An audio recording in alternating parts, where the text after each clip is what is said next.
अपने काम में माहिर कैसे बने, पहला एपिसोड। एक सस्पेंस और थ्रिलर से भरी कहानी, बैकग्राउंड, रहस्यमयी संगीत बजता है, हवाओं की धीमी आवाज और घड़ी की टिक टिक सुनाई देती है। कैमरा एक बंद कमरे के दरवाजे की तरफ बढ़ता है। दरवाजे पर लगे सीक्रेट रूम के बोर्ड को दिखाता है। कहानी की शुरुआत होती है एक अंधेरी रात से। चारों ओर सन्नाटा पसरा हुआ है। स्क्रीन पर एक बड़ा सा ऑफिस दिखता है जहां सिर्फ एक लैंप जल रहा है। अंधेरे कमरे में एक व्यक्ति, आदित्य, बैठा है जो काम में पूरी तरह डूबा हुआ है। उसकी आंखों में थकान है, लेकिन उसका ध्यान पूरी तरह से स्क्रीन पर टिका हुआ है। कंप्यूटर की स्क्रीन पर तेजी से चल रहे कोड्स दिख रहे हैं। कैमरा जूम करता है और आदित्य का चेहरा दिखाता है।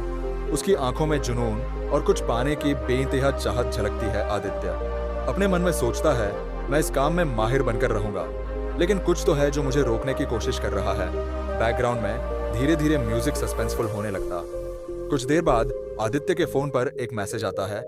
स्क्रीन पर मैसेज लिखा होता है, तुम जो करने की कोशिश कर रहे हो वह आसान नहीं है, सावधान रहो, कोई तुम्हें देख रहा है। आदित्य चौंक जाता है। उसका चेहरा एक पल के लिए गंभीर हो जाता है। वह इधर उधर देखता है, लेकिन ऑफिस में कोई नहीं होता। कैमरा उसकी कंप्यूटर स्क्रीन पर वापस जाता है जहां काम रुका हुआ है। फ्लैशबैक, एक हफ्ते पहले की घटना। आदित्य एक सॉफ्टवेयर डेवलपर था जिसने हाल ही में अपनी कंपनी में एक बड़ी जिम्मेदारी ली थी। वह एक ऐसा प्रोजेक्ट कर रहा था जो उसके करियर को नई ऊंचाइयों तक ले जा सकता था, लेकिन इसके लिए उसे हर चीज में परफेक्ट होना जरूरी था।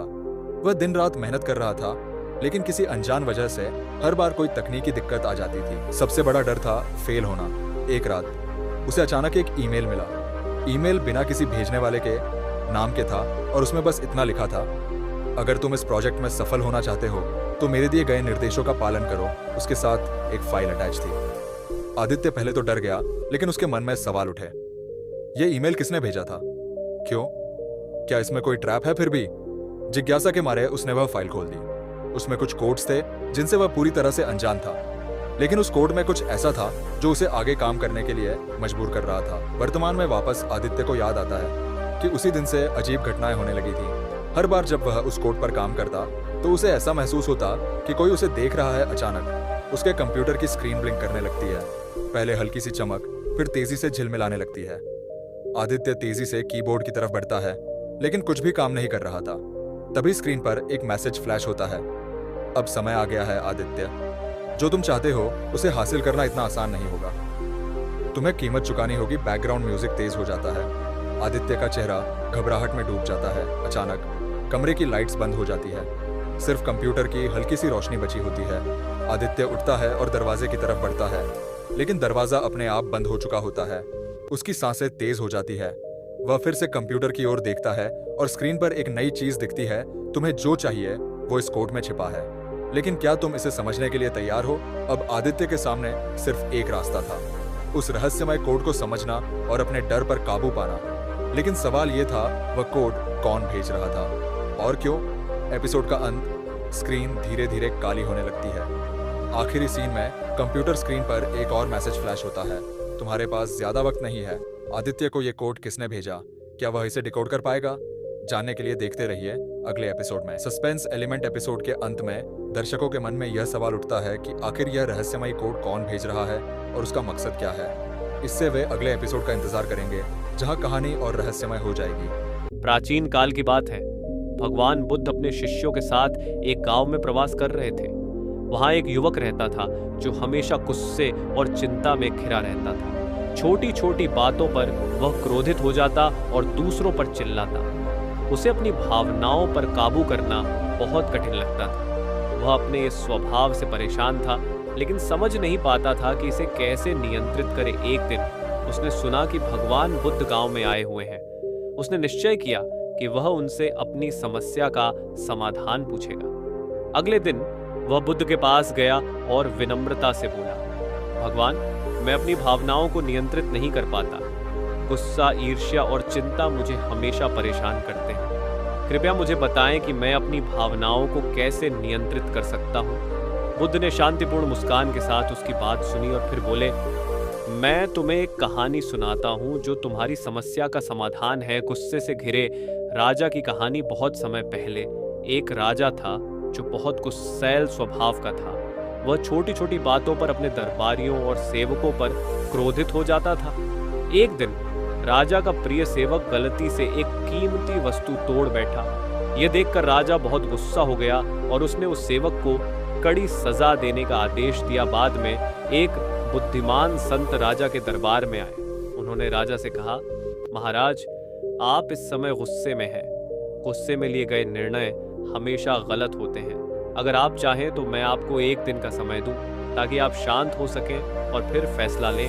राजा ने संत की बात मानी और एक दिन का समय लिया। अगले दिन जब राजा का गुस्सा शांत हो गया तो उसने महसूस किया कि सेवक की गलती इतनी बड़ी नहीं थी कि उसे कठोर सजा दी जाए। राजा ने अपनी सजा का आदेश रद्द कर दिया और सेवक को माफ कर दिया।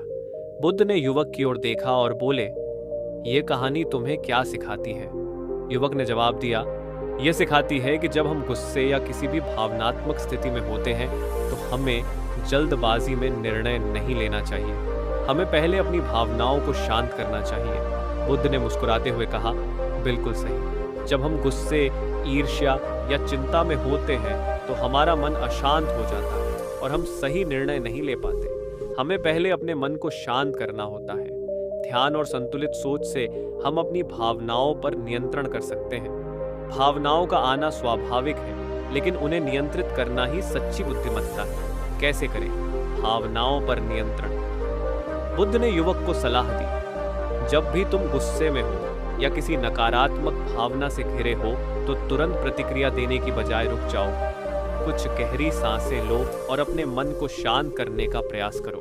ध्यान के अभ्यास से तुम्हारे मन को शांति मिलेगी और तुम्हें सही निर्णय लेने की क्षमता प्राप्त होगी। युवक ने बुद्ध की शिक्षा को अपने जीवन में अपनाने का निश्चय किया। उसने ध्यान और शांति से अपनी भावनाओं को नियंत्रित करना शुरू कर दिया। धीरे धीरे वह अपने गुस्से और चिंता पर काबू पाने में सफल होने लगा और उसका जीवन सुखी और संतुलित हो गया। शिक्षा: इस कहानी से हमें यह सीख मिलती है कि भावनाओं का अनुभव करना स्वाभाविक है, लेकिन उन पर नियंत्रण पाना आवश्यक है।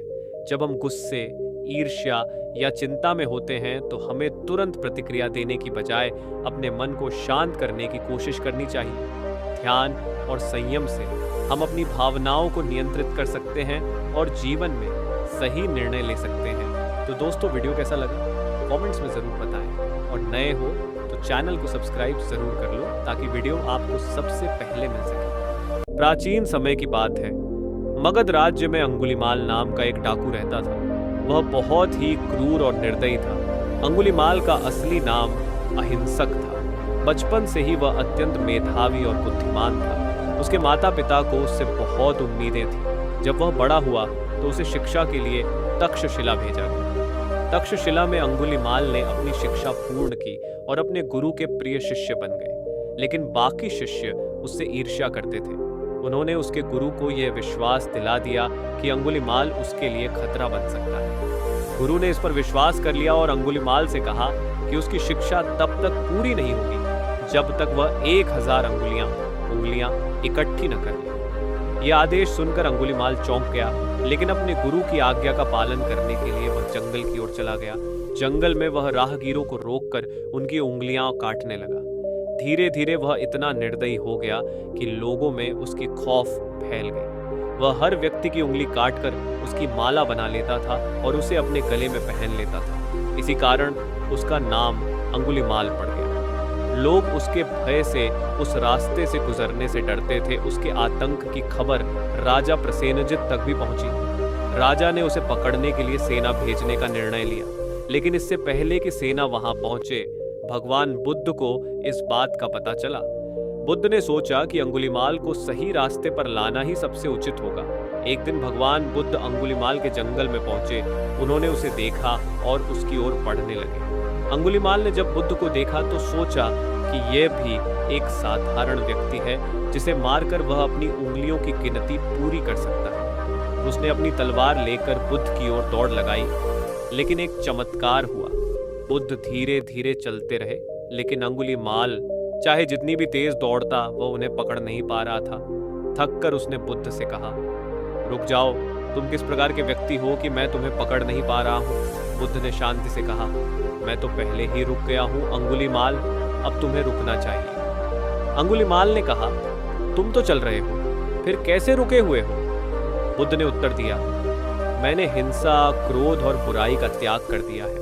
मैं मन, वचन और कर्म से शांत हूँ, मैं रुक गया हूँ।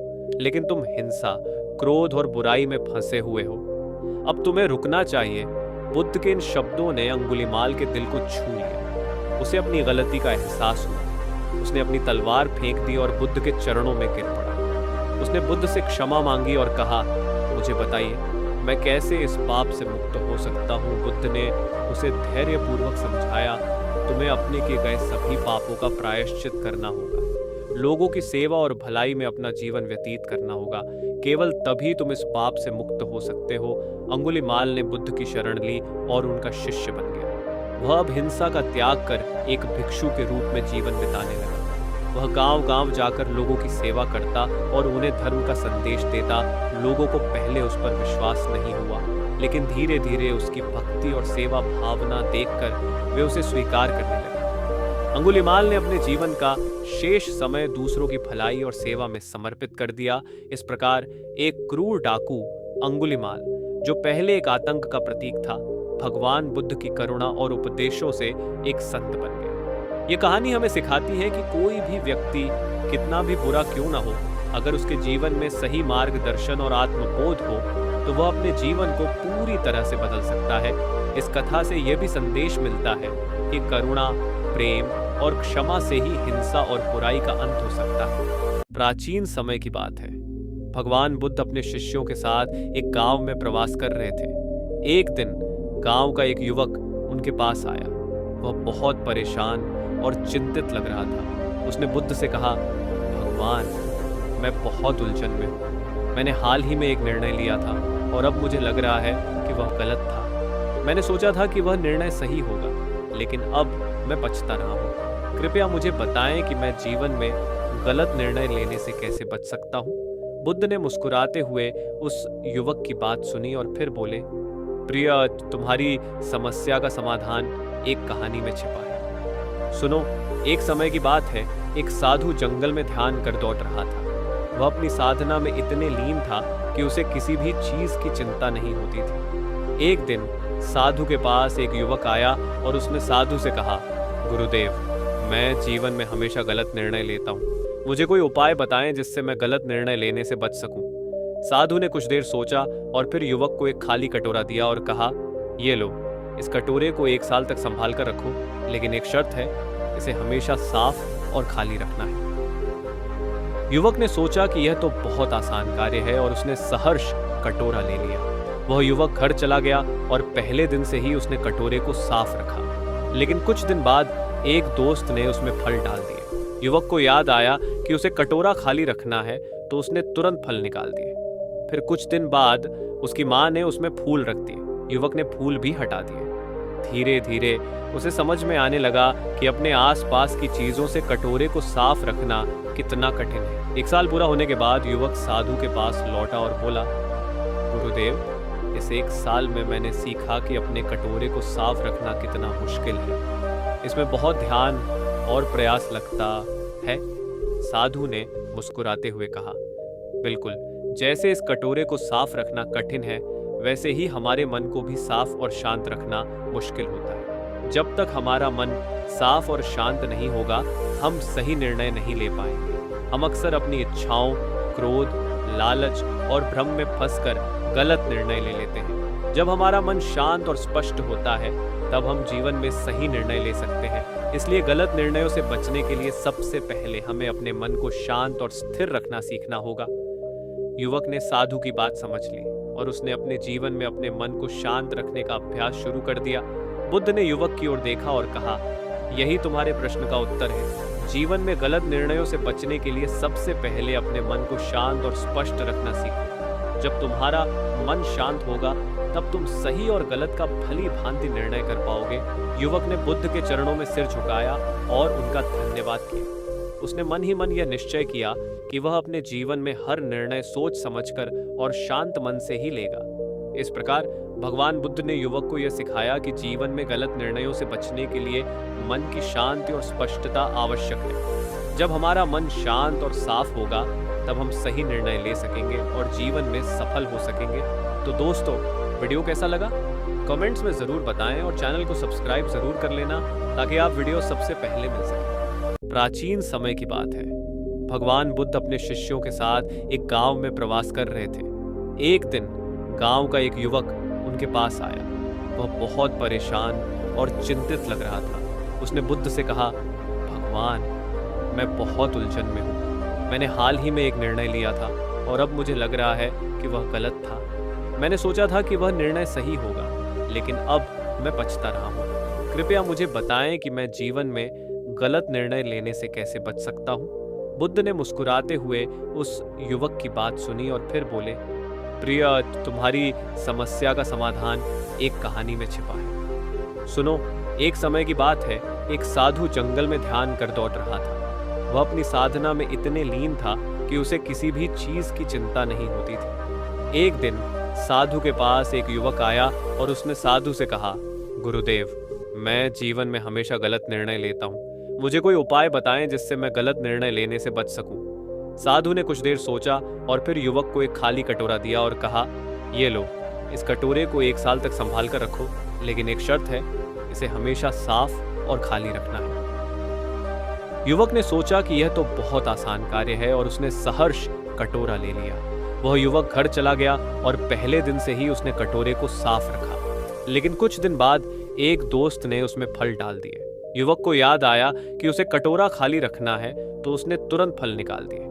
फिर कुछ दिन बाद उसकी माँ ने उसमें फूल रख दिए। युवक ने फूल भी हटा दिए। धीरे धीरे उसे समझ में आने लगा कि अपने आसपास की चीजों से कटोरे को साफ रखना कितना कठिन है। 1 साल पूरा होने के बाद युवक साधु के पास लौटा और बोला, गुरुदेव, इस 1 साल में मैंने सीखा कि अपने कटोरे को साफ रखना कितना मुश्किल है।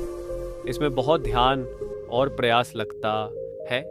साधु ने मुस्कुराते हुए कहा, बिल्कुल, जैसे इस कटोरे को साफ रखना कठिन है, वैसे ही हमारे मन को भी साफ और शांत रखना मुश्किल होता है। जब तक हमारा मन साफ और शांत नहीं होगा, हम सही निर्णय नहीं ले पाएंगे।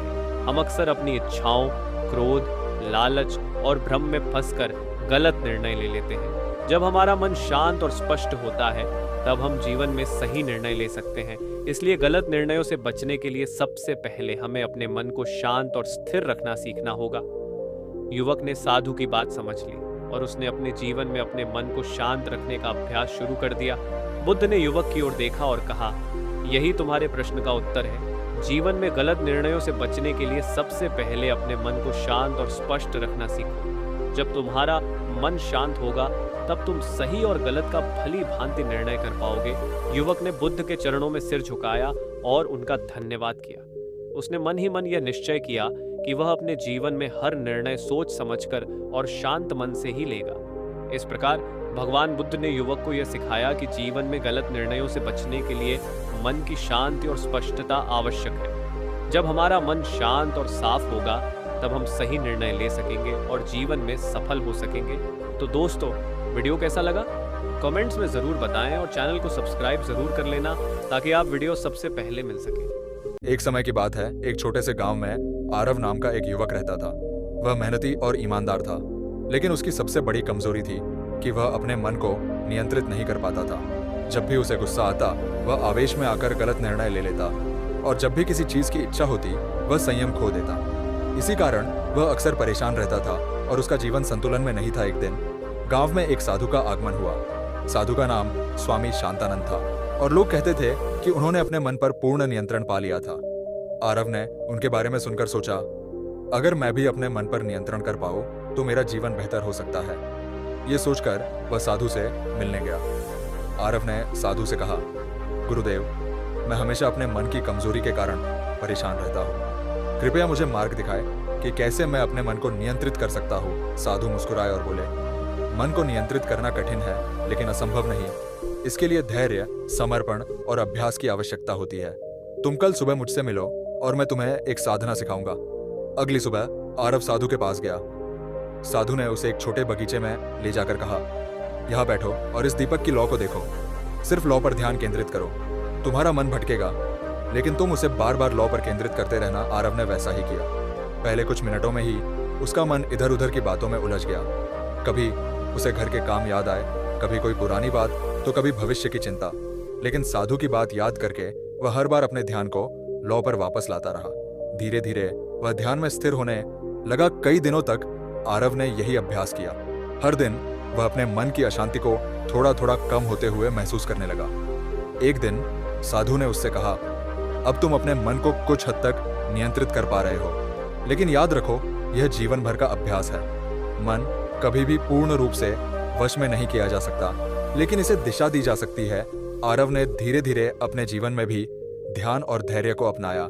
जब भी वह गुस्से में आता या किसी इच्छा से व्याकुल होता, वह शांत होकर गहरी सांसें लेता और अपने मन को संभालने की कोशिश करता। समय के साथ उसका जीवन बदलने लगा। अब वह न केवल एक सफल व्यक्ति था, बल्कि आंतरिक रूप से भी शांति महसूस करता था। कहानी की सीख, मन को नियंत्रित करना एक कठिन कला है, लेकिन अगर हम धैर्य, ध्यान और समर्पण से इसे साधने की कोशिश करें तो हम अपने जीवन में शांति और सफलता प्राप्त कर सकते हैं। तो दोस्तों, वीडियो कैसा लगा कमेंट्स में जरूर बताएं, और नए आए हो तो चैनल को सब्सक्राइब जरूर करना ताकि वीडियो सबसे पहले आपको मिल सके। शांत माहौल से इस गांव में हर कोई अपनी सरल और साधारण जिंदगी जी रहा था। यहाँ के लोग समय की गति को लेकर ज्यादा चिंतित नहीं होते थे।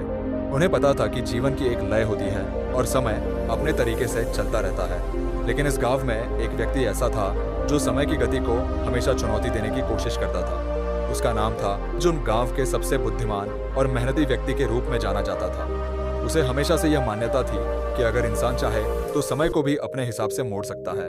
अर्जुन को यकीन था कि समय को समझकर उसे काबू में किया जा सकता है। अर्जुन का जुनून, अर्जुन का यह विचार उसे बाकी गांव वालों से अलग बनाता था। जहां लोग दिन रात की रूटीन में बंधे रहते थे, वहीं अर्जुन हमेशा एक घड़ी के साथ बैठा रहता था।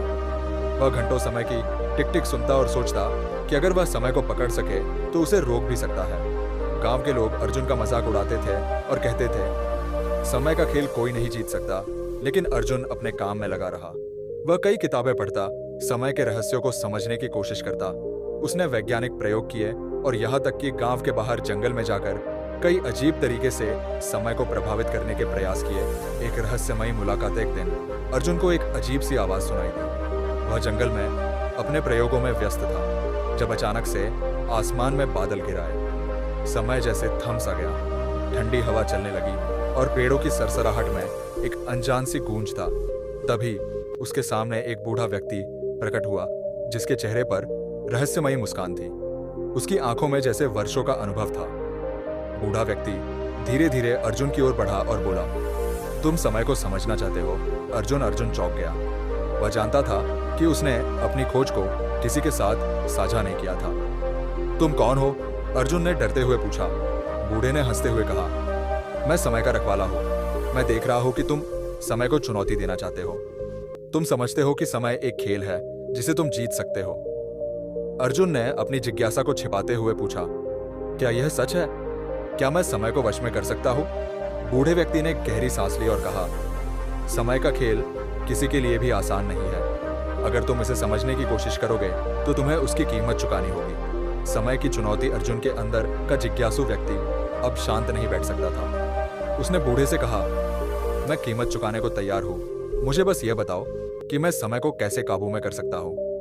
बूढ़े व्यक्ति ने अपनी छड़ी से जमीन पर एक घेरा खींचा और कहा, यह घेरा समय का प्रतीक है। अगर तुम इसे पार करोगे तो तुम समय से परे जा सकोगे। लेकिन याद रखना, समय का खेल शुरू होते ही तुम्हारी जिंदगी बदल जाएगी। अर्जुन ने बिना किसी हिचकिचाहट के उस घेरे को पार कर लिया। अचानक से उसे एक अजीब सी चमक दिखाई दी और वह एक अन्य दुनिया में पहुंच गया। इस दुनिया में सब कुछ असामान्य था। लोग हवा में तैर रहे थे, पेड़ उल्टे बढ़ रहे थे और समय के हर पल को अलग अलग रंगों में देखा जा सकता था। अर्जुन अब समय के बाहर खड़ा था।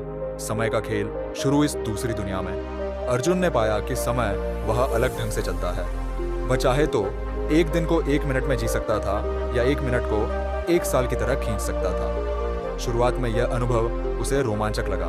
वह समय को जैसे चाहा वैसे मोड़ता रहा। उसे यह महसूस हुआ कि वह अब समय का मालिक बन चुका है। लेकिन धीरे धीरे अर्जुन को एहसास होने लगा कि यह खेल उतना सरल नहीं था जितना उसने सोचा था। जब वह अपनी दुनिया में वापस आया तो उसे महसूस हुआ कि गांव में कई वर्षों का समय बीत चुका था। जिन लोगों को उसने कुछ दिनों पहले देखा था वे अब बूढ़े हो चुके थे।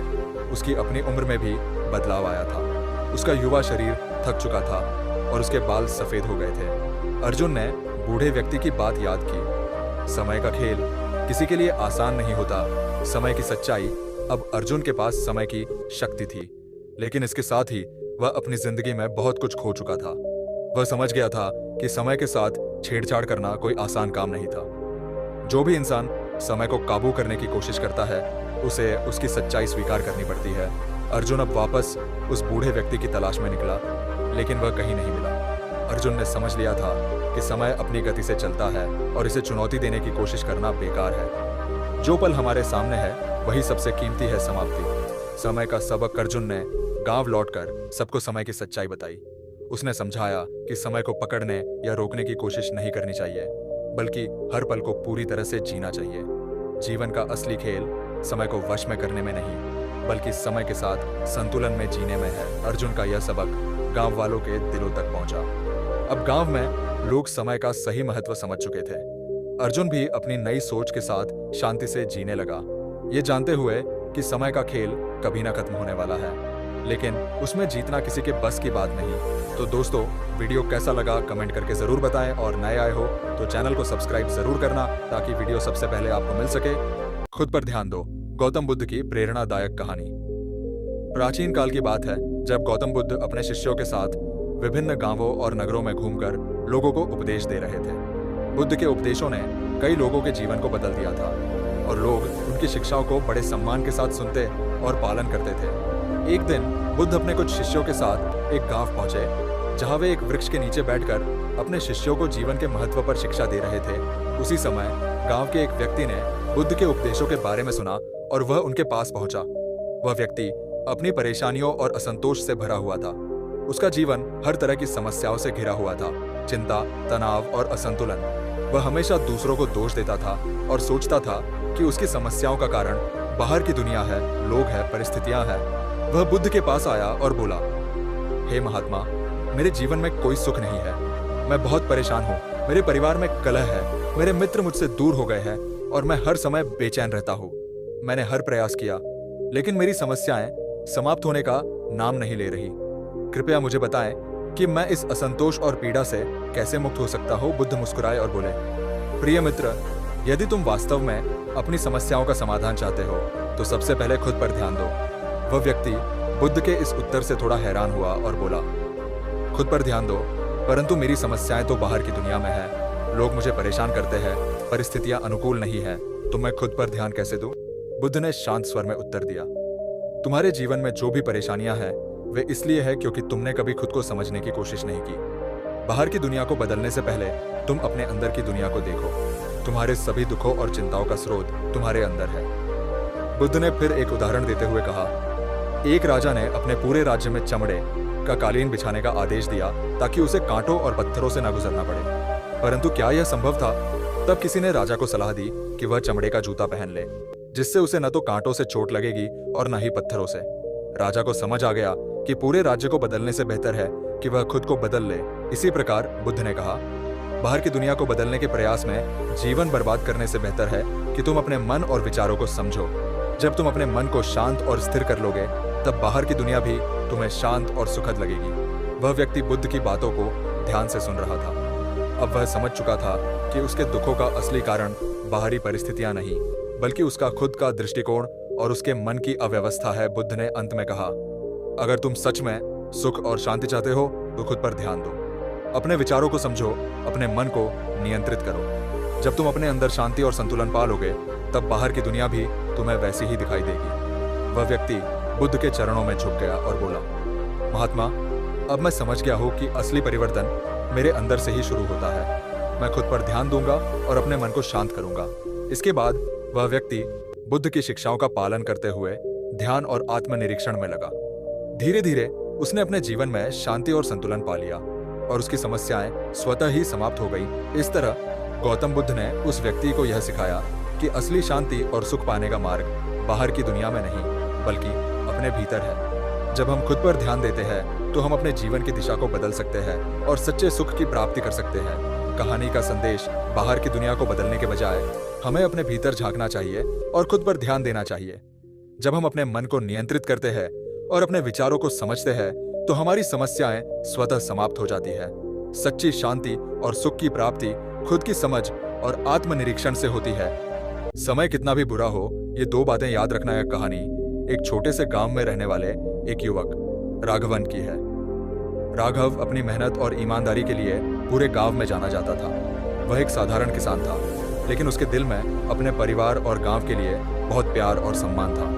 वह हर दिन सूर्योदय से पहले उठकर खेतों में काम करता और जीवन की चुनौतियों का सामना बड़े धैर्य और दृढ़ता से करता था। लेकिन एक दिन राघव के जीवन में अचानक कठिन समय आ गया। उसकी फसलें सूखने लगी, बारिश नहीं हुई और खेत बंजर हो गए। कुछ समय बाद उसका परिवार भी आर्थिक संकट में घिर गया। कर्ज चुकाना मुश्किल हो गया और गांव में लोग उसकी स्थिति देखकर उससे दूरी बनाने लगे। राघव दिन रात चिंता में डूबा रहने लगा। वह सोचने लगा कि इतनी मेहनत करने के बाद भी उसका भाग्य ऐसा क्यों है? क्यों उसके जीवन में सिर्फ परेशानियां आ रही है? एक संत का आगमन एक दिन जब राघव अपने खेत के पास बैठा उदास होकर सोच रहा था, तभी वहां से एक वृद्ध संत गुजर रहे थे। संत ने राघव की हालत देखी और उसकी आंखों में छिपी चिंता को समझ लिया। उन्होंने राघव से पूछा, बेटा, क्यों इतना उदास हो? क्या बात है जो तुम्हें इतनी परेशानी में डाल रही है? राघव ने अपनी सारी समस्याएं संत को बता दी। उसने कहा, महाराज, मैंने हमेशा मेहनत और ईमानदारी से काम किया है, फिर भी मेरे जीवन में इतना बुरा समय क्यों आया है? मुझे समझ नहीं आता कि मैं क्या करूं। संत मुस्कुराए और बोले, बेटा, जीवन में बुरा समय भी आता है और अच्छा समय भी। ये प्रकृति का नियम है। लेकिन ऐसे समय में तुम्हें दो बातें हमेशा याद रखनी चाहिए। पहली बात, सब कुछ अस्थायी है, संत ने कहा।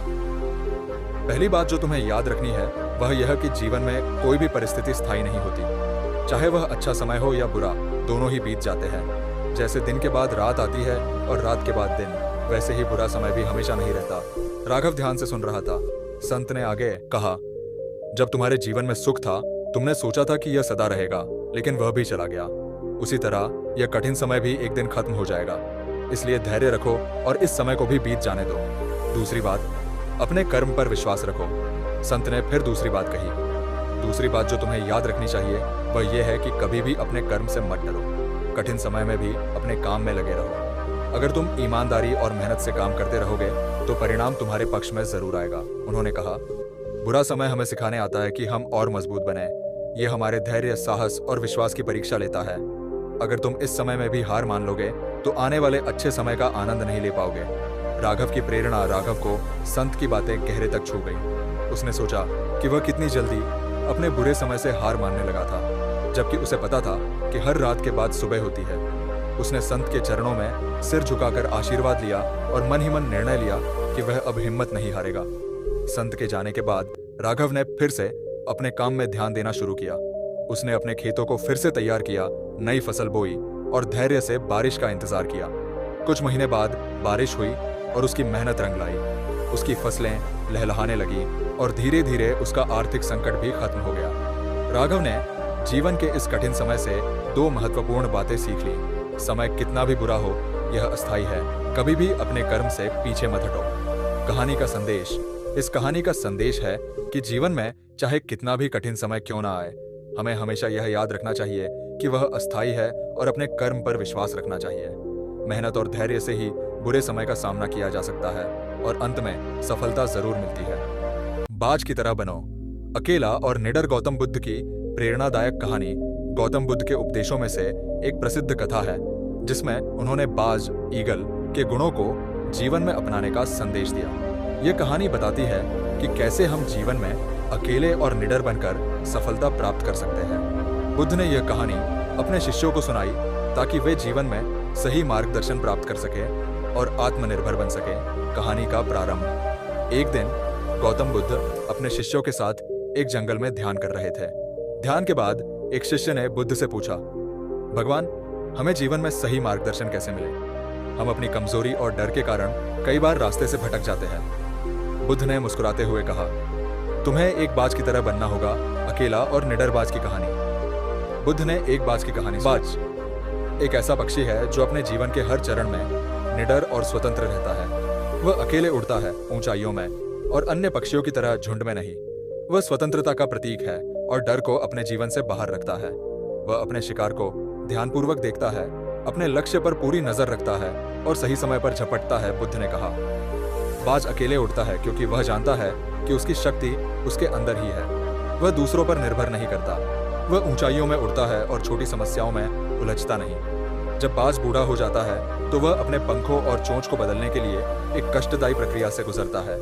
वह पहाड़ की चोटी पर जाकर अपने पुराने पंखों और चोंच को तोड़कर नए पंख और चोंच विकसित करता है। नहीं रह सकता। कहानी का उद्देश्य बुद्ध ने शिष्यों को समझाया। जीवन में जब तुम कठिनाइयों का सामना करते हो तो बाज की तरह निडर बनो, खुद पर भरोसा रखो और अपनी ऊंचाई को पहचानो। डर और असफलता से मत घबराओ, बल्कि उन्हें अपनी ताकत बनाओ। जैसे बाज अकेले उड़ता है, वैसे ही तुम भी अपने रास्ते पर अकेले चलो। भीड़ के पीछे भागने की बजाय अपनी दिशा खुद तय करो। शिक्षा गौतम बुद्ध की यह कहानी हमें सिखाती है कि जीवन में हमें निडर और आत्मनिर्भर बनना चाहिए। बाज की तरह हमें अपने अंदर की शक्ति को पहचान कर अकेले और ऊंचाई पर उड़ना सीखना चाहिए। कठिनाइयां जीवन का हिस्सा है, लेकिन जो व्यक्ति बाज की तरह साहसी और धैर्यवान बनता है, वही सफलता प्राप्त करता है। जो व्यक्ति अपनी स्वतंत्रता और शक्ति को पहचान कर अकेला और निडर बनता है, वही जीवन में सच्ची सफलता प्राप्त करता है। गौतम बुद्ध की इस प्रेरणादायक कथा से शिष्यों ने जीवन में अकेले और निडर बनने का सबक सीखा। यह कहानी आज भी हमें सिखाती है कि जीवन में संघर्ष और चुनौतियों का सामना करते समय हमें बाज की तरह आत्मविश्वास और साहस से काम लेना चाहिए। इसलिए बाज की तरह बनो, अकेला, आत्मनिर्भर और निडर। तो दोस्तों, वीडियो आपको कैसा लगा कमेंट करके जरूर बताएं, और नए आए हैं तो चैनल को सब्सक्राइब जरूर कर लेना ताकि वीडियो सबसे पहले आपको मिल सके। गौतम बुद्ध की शिक्षाएं मानव जीवन को गहराई से प्रभावित करती है और जीवन को सही दिशा देने के लिए अमूल्य सिद्ध होती है। बुद्धिमान व्यक्ति की विशेषता होती है कि वह जानता है कि कब, कहाँ और किससे क्या बातें साझा करनी है। बुद्ध ने अपने अनुयायियों को यही सिखाया कि कुछ बातें ऐसी होती है जिन्हें कभी किसी के साथ साझा नहीं किया जाना चाहिए, चाहे परिस्थितियां कैसी भी हो। ये बातें न केवल आपके आत्म संयम को दर्शाती है, बल्कि आपके जीवन में शांति और संतुलन भी बनाए रखती है। अपने भविष्य की योजनाएं। बुद्ध ने सिखाया कि भविष्य की योजनाएं किसी के साथ साझा नहीं की जानी चाहिए। जब भी आप अपनी योजनाओं को लोगों के सामने रखते हैं, तो लोग अपनी राय, आलोचना और सुझाव देने लगते हैं। इससे आप असमंजस में पड़ सकते हैं और आपकी योजना पर कार्य करने में बाधा आ सकती है। किसी समय की बात है, एक युवा साधु गौतम बुद्ध के पास ज्ञान प्राप्त करने के लिए आया। वह अत्यंत महत्वाकांक्षी था और चाहता था कि वह संसार का सबसे ज्ञानी व्यक्ति बने। उसने बुद्ध से पूछा, मैंने एक योजना बनाई है कि मैं 10 साल तक ध्यान और तपस्या करूंगा और उसके बाद मुझे संसार के सभी ज्ञान की प्राप्ति हो जाएगी।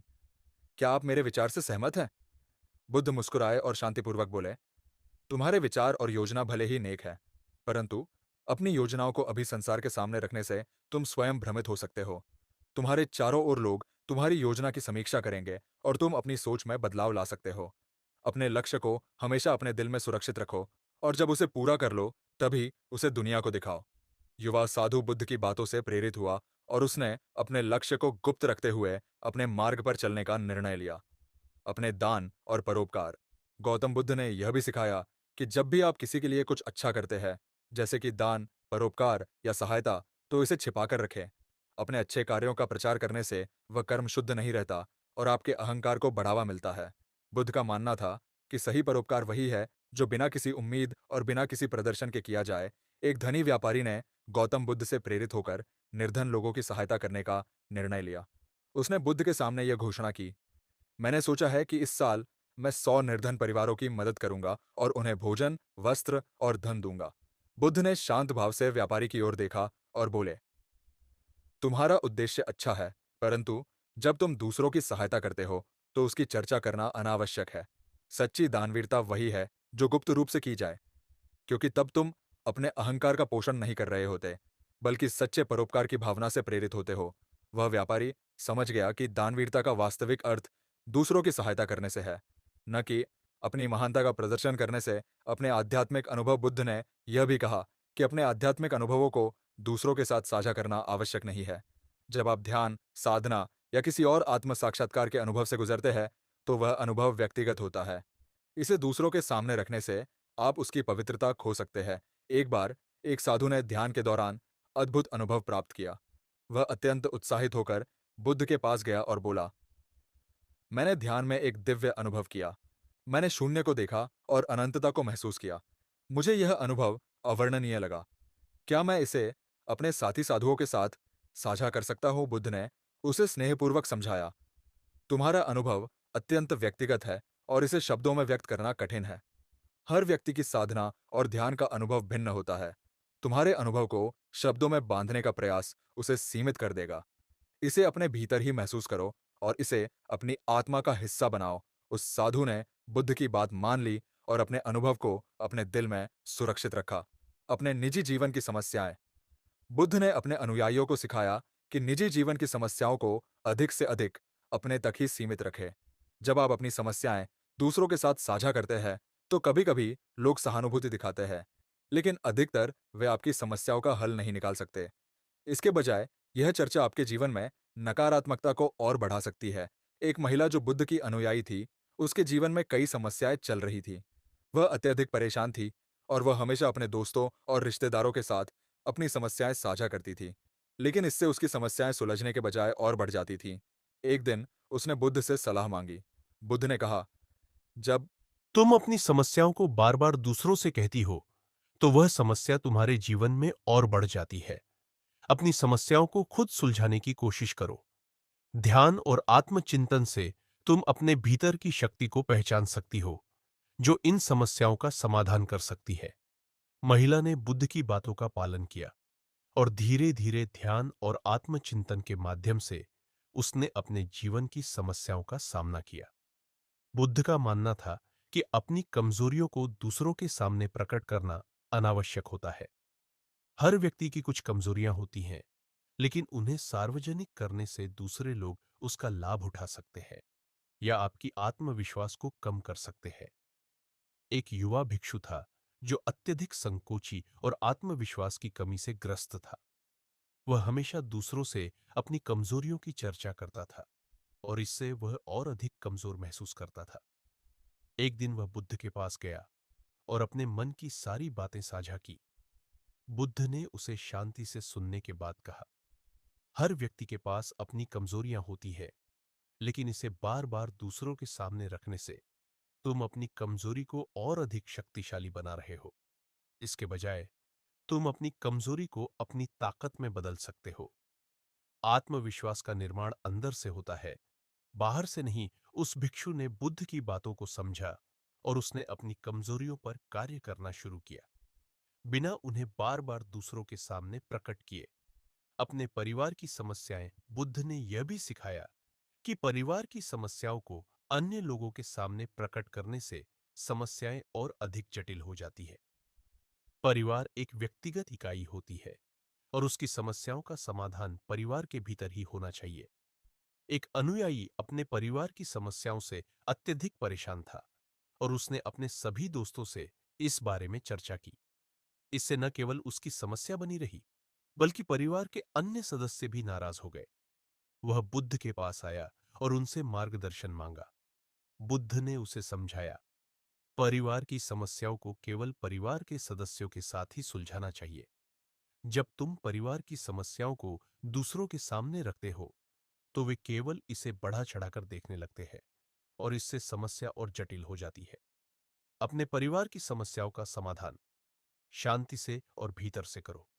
अनुयायी ने बुद्ध की सलाह मानी और अपने परिवार के साथ संवाद और समझ के माध्यम से समस्याओं का समाधान निकाला। अपने उच्च लक्ष्यों और इच्छाओं को प्रकट करना। बुद्ध का मानना था कि आपके उच्च लक्ष्य और इच्छाएं आपके व्यक्तिगत मार्गदर्शन का हिस्सा होते हैं और उन्हें सार्वजनिक करने से न केवल लोग आपके मार्ग में रुकावट डाल सकते हैं, बल्कि आपके आत्मिक विकास में भी बाधा उत्पन्न हो सकती है। एक अन्य भिक्षु जिसने आत्म साक्षात्कार की उच्च अवस्था प्राप्त करने का लक्ष्य रखा था, बुद्ध के पास आया और अपने लक्ष्य के बारे में चर्चा की। वह अत्यधिक उत्साहित था और चाहता था कि सभी को उसके इस महान लक्ष्य के बारे में पता चले। बुद्ध ने उसे धैर्य से सुना और कहा, तुम्हारे लक्ष्य महान हैं, परंतु उन्हें अभी सार्वजनिक करना तुम्हारे लिए नुकसानदायक हो सकता है। जब तुम अपने लक्ष्यों को गुप्त रखते हो, तब तुम उनके प्रति अधिक केंद्रित और समर्पित रहते हो। दूसरों की टिप्पणियों और आलोचनाओं से बचने के लिए अपने लक्ष्य को अपने भीतर सुरक्षित रखो। भिक्षु ने बुद्ध की बातों पर ध्यान दिया और उसने अपने लक्ष्य को अपने भीतर ही रखा, बिना उसे प्रचारित किए। समय के साथ उसने अपने लक्ष्य की ओर ध्यान केंद्रित किया और आत्मिक प्रगति प्राप्त किया। तो दोस्तों, यह कहानी आपको कैसा लगा कमेंट करके जरूर बताएं, और चैनल पर नए आए हो तो चैनल को सब्सक्राइब करके वीडियो को लाइक जरूर करना, ताकि वीडियो सबसे पहले आपको मिल सके। धन्यवाद। एक गांव के किनारे एक नदी बहती थी, जहां एक बूढ़ा नाविक हर रोज अपनी छोटी सी नाव लेकर लोगों को इस पार से उस पार पहुंचाता था। उसका नाम रामू था। रामू बहुत ही ईमानदार और मेहनती इंसान था, जो अपनी नाव चलाकर अपनी रोजी रोटी कमाता था। एक दिन गांव में एक अमीर व्यापारी आया। उसने रामू से कहा, मुझे इस नदी के पार ले चलो, लेकिन जल्दी करो, मुझे वहां बहुत जरूरी काम है। रामू ने मुस्कुराते हुए कहा, ठीक है बाबूजी, बैठिए, मैं आपको आराम से उस पार ले चलता हूं। व्यापारी ने रामू की नाव में बैठते ही देखा कि रामू की नाव थोड़ी पुरानी और जर्जर हालत में थी। उसने घमंड से कहा, तुम्हारी यह नाव बहुत पुरानी है, इसे बदल क्यों नहीं देते? मेरे पास बहुत पैसा है, मैं हर साल नई गाड़ी खरीदता हूं। रामू ने शांत मन से जवाब दिया, बाबूजी, मेरी नाव पुरानी है, लेकिन अभी भी मजबूत है। ये मुझे और यात्रियों को हर रोज सुरक्षित इस पार से उस पार ले जाती है। मेरे लिए इसकी हालत नहीं, इसकी सेवा और ईमानदारी महत्वपूर्ण है। व्यापारी ने रामू की बातों को अनसुना कर दिया और जल्दी पहुंचने की बात कहता रहा। रामू ने अपनी गति नहीं बढ़ाई, वह शांत भाव से नाव चलाता रहा। कुछ देर बाद व्यापारी अधीर हो गया और चिल्लाने लगा, तुम इतनी धीरे क्यों चल रहे हो? मुझे जल्दी पहुंचाना होगा। रामू ने मुस्कुराते हुए कहा, बाबूजी, नदी की धाराएं और नाव की गति का अपना नियम होता है। अगर मैं ज्यादा तेजी से नाव चलाने की कोशिश करूंगा तो हम संतुलन खो सकते हैं और नाव पलट सकती है। कभी कभी जीवन में भी हमें धैर्य और संतुलन बनाए रखना चाहिए। जल्दीबाजी हमें मंजिल तक नहीं पहुंचाती, बल्कि हमें मुसीबत में डाल देती है। व्यापारी ने रामू की बातों को ध्यान से सुना और चुप हो गया। धीरे धीरे रामू ने नाव को पार पहुंचा दिया। व्यापारी ने जब नाव से उतरकर देखा तो उसकी आंखों में कृतज्ञता और समझदारी झलक रही थी। उसने रामू को एक सोने का सिक्का देना चाहा, लेकिन रामू ने विनम्रता से मना कर दिया और कहा, बाबूजी, मेरे लिए आपका समय और आपकी सुरक्षा महत्वपूर्ण है, पैसे नहीं। उस दिन व्यापारी ने सच्चे मन से रामू का धन्यवाद किया और उसके जीवन के इस छोटे से सफर में मिली बड़ी शिक्षा को हमेशा के लिए अपने दिल में बसा लिया सीख, जीवन में संतुलन और धैर्य सबसे महत्वपूर्ण है। केवल तेजी से आगे बढ़ने से मंजिल नहीं मिलती, बल्कि सही दिशा, समझदारी और धैर्य से ही हम अपने लक्ष्य को प्राप्त कर सकते हैं। बोलने से ज्यादा खुद को बदलने में ध्यान दो। एक छोटे से गांव में एक युवक रहता था, जिसका नाम रमेश था। रमेश अपने दोस्तों और परिवार वालों से हमेशा यह कहता रहता था कि वह अपने जीवन में बड़े बदलाव लाएगा। वह हमेशा बड़े बड़े सपने देखता और हर किसी के सामने अपने लक्ष्य और योजनाओं के बारे में बातें करता। एक दिन रमेश के दादाजी ने उसकी बातें सुनकर मुस्कुराते हुए कहा, बेटा, तुम हर दिन अपने लक्ष्यों के बारे में तो बहुत कुछ कहते हो, लेकिन मैंने आज तक तुम्हें उन पर काम करते नहीं देखा। रमेश थोड़ा चौंका और बोला, दादाजी, मैं मेहनत तो कर रहा हूं, लेकिन मुझे पता नहीं क्यों कोई बदलाव नजर नहीं आता। दादाजी ने एक पेड़ की ओर इशारा करते हुए कहा, देखो, ये पेड़ कितना मजबूत है। ये हर दिन हवा और बारिश का सामना करता है, लेकिन कभी गिरता नहीं। इसकी जड़ें गहरी हैं, क्योंकि यह बिना बोले चुपचाप हर दिन खुद को मजबूत बनाता रहता है। रमेश ने पेड़ को ध्यान से देखा और फिर दादाजी की ओर देखा। इसका क्या मतलब है? दादाजी ने समझाते हुए कहा, बेटा, सिर्फ बोलने से कुछ नहीं होता। अगर तुम सच में बदलाव चाहते हो तो तुम्हें अपने शब्दों को कम और कर्मों को ज्यादा महत्व देना होगा। दुनिया को यह मत बताओ कि तुम क्या करने वाले हो, बल्कि उसे अपने काम से दिखाओ। जब तुम खुद को बदलना शुरू करोगे तो तुम्हारी मेहनत खुद ब खुद दिखने लगेगी और लोग बिना कहे ही समझ जाएंगे कि तुमने अपने जीवन में क्या बदलाव लाए हैं। उस दिन से रमेश ने कम बोलना और ज्यादा करना शुरू कर दिया। उसने अपने लक्ष्य पर काम करना शुरू किया और धीरे धीरे अपने जीवन में बदलाव लाने लगा। अब वह अपने समय का उपयोग केवल अपनी योजनाओं के बारे में बात करने में नहीं, बल्कि उन्हें पूरा करने में करता था। कुछ महीनों बाद गांव के लोग रमेश की मेहनत को देखकर हैरान थे।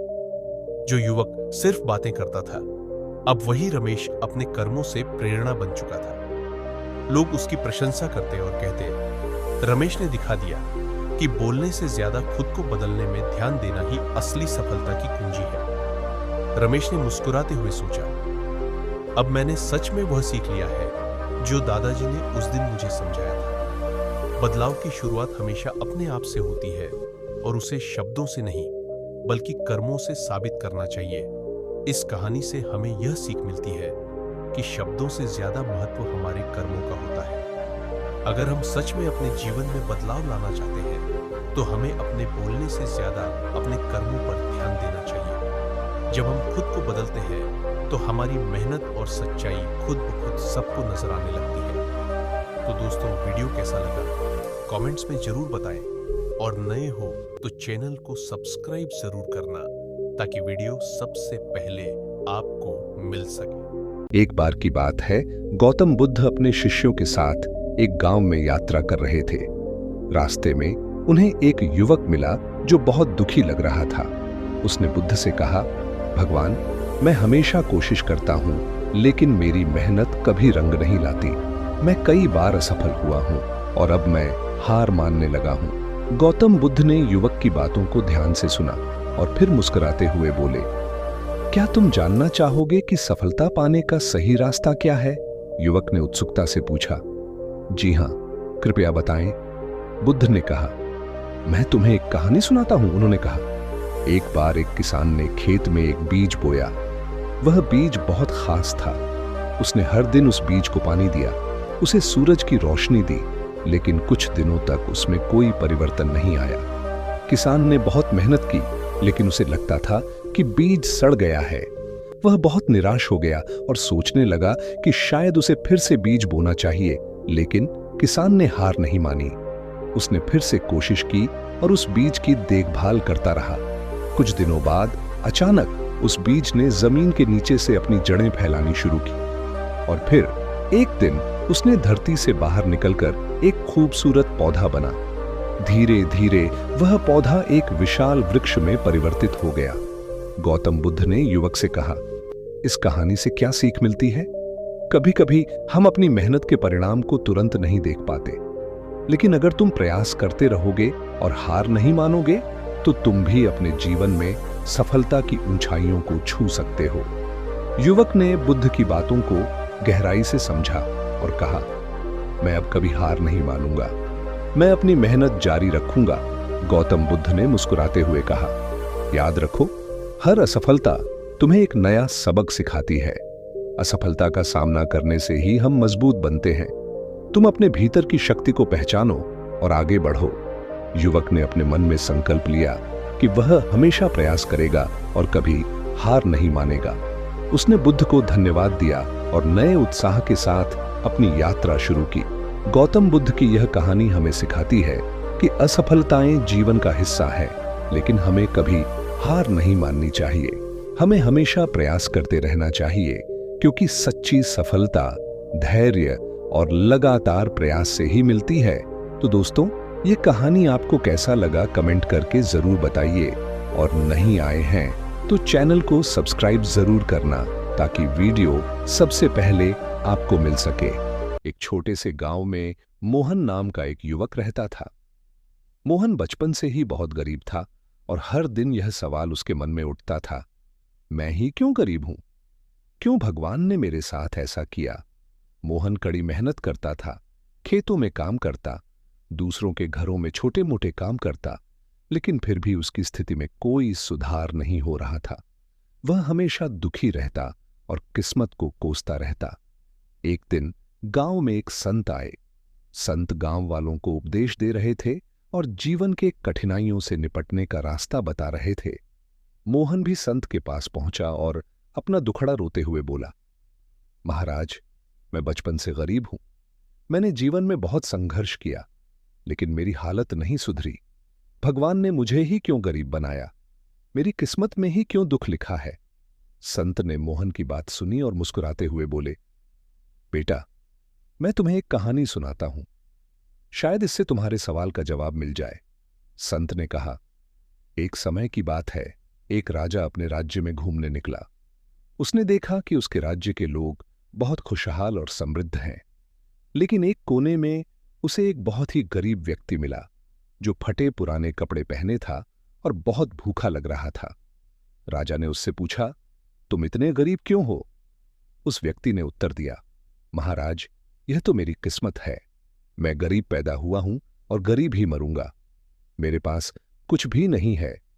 राजा ने उसकी बात सुनी और उसे अपने महल में ले गया। राजा ने उस व्यक्ति को अच्छे कपड़े पहनाए, उसे सोने चांदी की थालियों में खाना खिलाया और अपने खजाने से बहुत सारा धन दिया। वह व्यक्ति कुछ दिनों के लिए बहुत खुश था, लेकिन फिर वह धन का गलत इस्तेमाल करने लगा। वह आलसी हो गया, काम करना छोड़ दिया और जल्द ही सारा धन समाप्त कर दिया। कुछ ही समय बाद वह फिर से गरीब हो गया। उसने राजा के पास जाकर कहा, महाराज, मेरे साथ ऐसा क्यों हुआ? मैंने तो सोचा था कि अमीर बनकर मेरी जिंदगी बदल जाएगी। राजा ने मुस्कुराते हुए उत्तर दिया, बेटा, धन या गरीबी तुम्हारी स्थिति नहीं बदलते। तुम्हारे विचार और कर्म ही तुम्हारी जिंदगी को बदल सकते हैं। जब तुम्हारे पास धन था तो तुमने मेहनत करना छोड़ दिया। असली अमीरी वह है जो तुम्हारे भीतर है, तुम्हारी सोच, तुम्हारा आत्मसंयम और तुम्हारी मेहनत।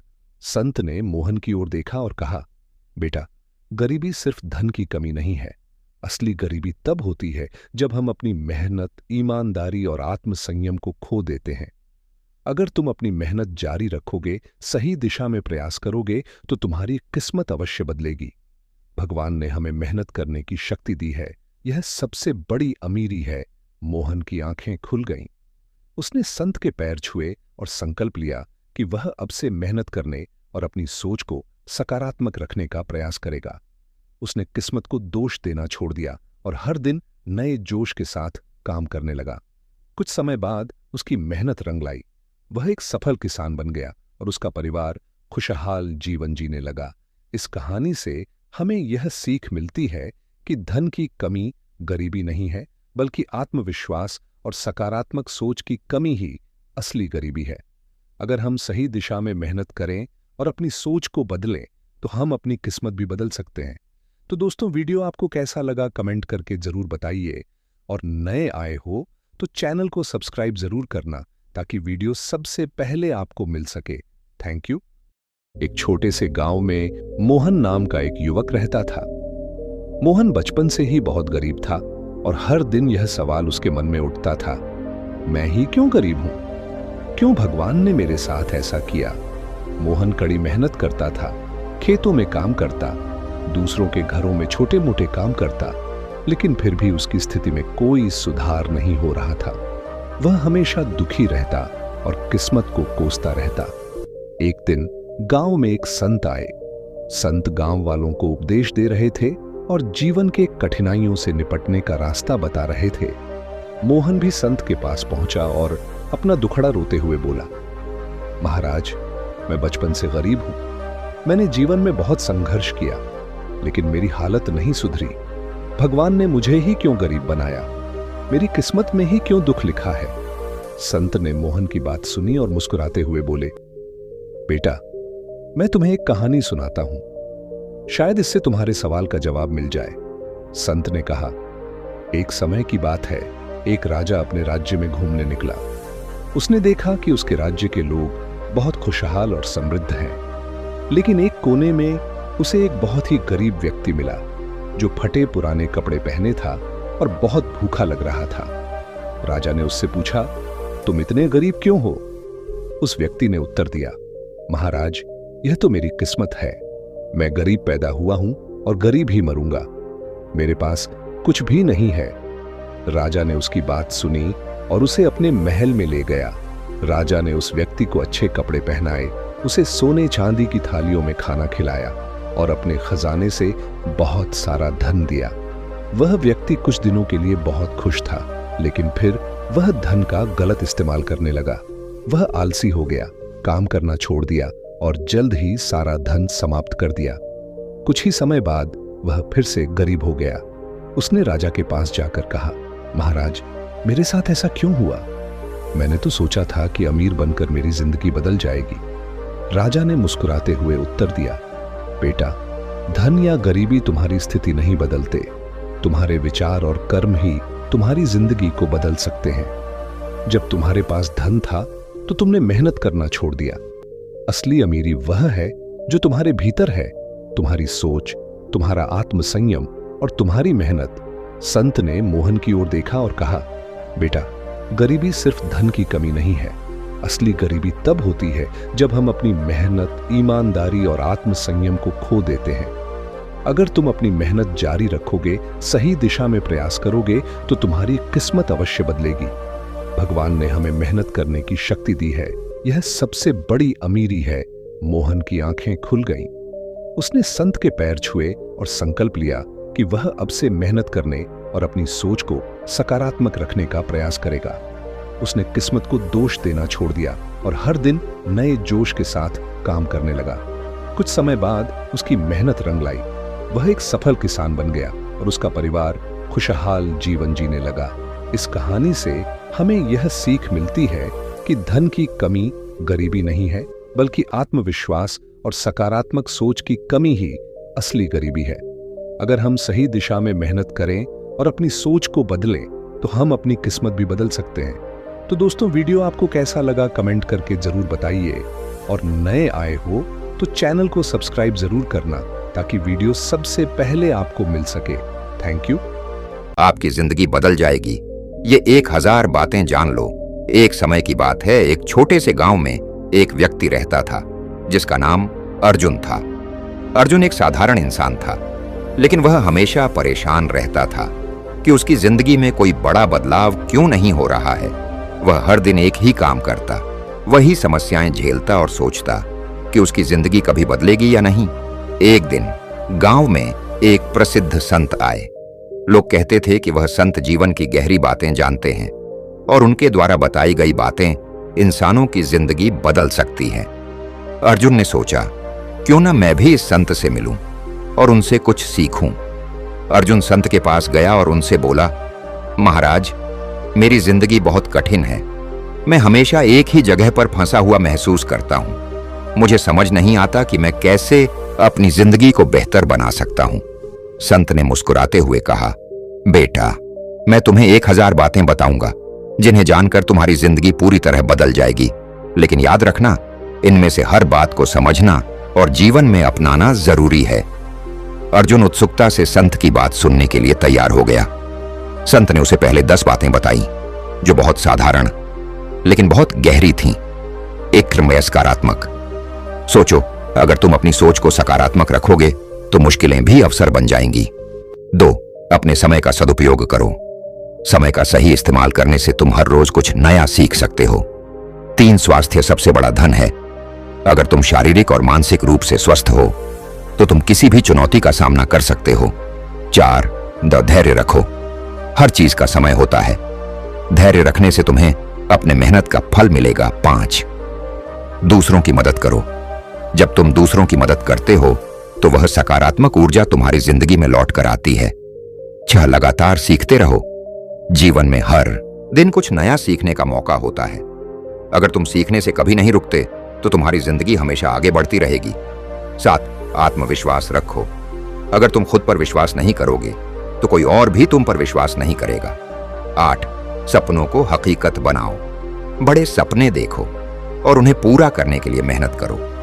सपने देखने से कुछ नहीं होता, उनके पीछे मेहनत करना जरूरी है। संतुलित जीवन जो सिर्फ काम ही नहीं, आराम और आनंद भी जरूरी है। जीवन का संतुलन बनाए रखो। 10, किसी से तुलना मत करो। तुम्हारा सफर तुम्हारा है, किसी और से अपनी तुलना मत करो, क्योंकि हर इंसान की यात्रा अलग होती है। अर्जुन ने संत की ये बातें सुनी और उसके मन में एक नया प्रकाश जाग गया। उसे एहसास हुआ कि जिंदगी को बदलने के लिए बाहर की दुनिया को नहीं, बल्कि अपने भीतर की सोच और आदतों को बदलना होगा। संत ने उसे बाकी बातें समझाने से पहले कहा, अब तुम्हें ये 10 बातें समझनी और इन्हें अपने जीवन में लागू करना होगा। जब तुम इन बातों को सही मायने में समझ लोगे तो मैं तुम्हें बाकी 990 बातें बताऊंगा। अर्जुन ने उन 10 बातों को गंभीरता से लिया और धीरे धीरे उन्हें अपनी जिंदगी में उतारने लगा। उसने अपनी सोच को सकारात्मक किया, समय का सही उपयोग करना शुरू किया, अपने स्वास्थ्य पर ध्यान दिया और धैर्यपूर्वक हर समस्या का सामना किया। कुछ समय बाद अर्जुन की जिंदगी में बड़ा बदलाव आया। वह अब पहले से कहीं अधिक खुश और संतुलित महसूस करने लगा। संत के कहे अनुसार अर्जुन ने 10 बातें सीख ली थीं, लेकिन अब उसे और 990 बातें जानने की कोई जरूरत नहीं थी।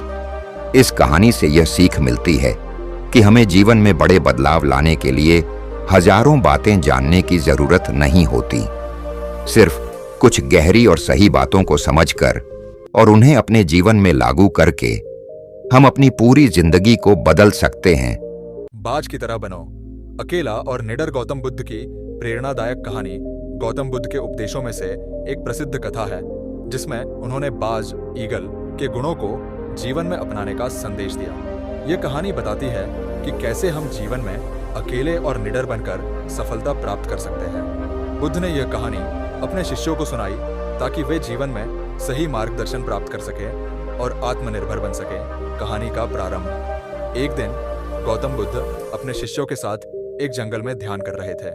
ध्यान के बाद एक शिष्य ने बुद्ध से पूछा, भगवान, हमें जीवन में सही मार्गदर्शन कैसे मिले?